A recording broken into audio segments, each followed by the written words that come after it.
Morning, April 3rd. They took Jesus and led him away.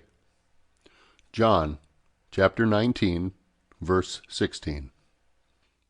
He had been all night in agony. He had spent the early morning at the hall of Caiaphas. He had been hurried from Caiaphas to Pilate, from Pilate to Herod, and from Herod back again to Pilate. He had, therefore, but little strength left, and yet neither refreshment nor rest were permitted him. They were eager for his blood, and therefore led him out to die, loaded with the cross. O dolorous procession! Well may Salem's daughters weep.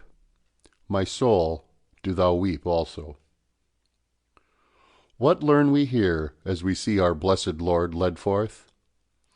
Do we not perceive that truth which was set forth in shadow by the scapegoat? Did not the high priest bring the scapegoat, and put both his hands upon its head, confessing the sins of the people, that thus those sins might be laid upon the goat, and cease from the people? Then the goat was led away by a fit man into the wilderness, and it carried away the sins of the people, so that if they were sought for, they could not be found. Now we see Jesus brought before the priests and rulers, who pronounce him guilty. God himself imputes our sins to him. The Lord hath laid on him the iniquity of us all. He was made sin for us, and, as the substitute for our guilt, bearing our sin upon his shoulders, represented by the cross. We see the great scapegoat led away by the appointed officers of justice. Beloved, can you feel assured that he carried your sin?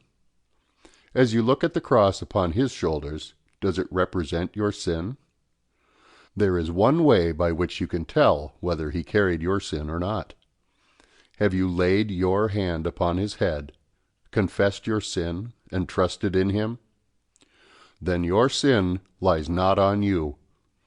It has all been transferred by blessed imputation to Christ, and he bears it on his shoulder as a load heavier than the cross.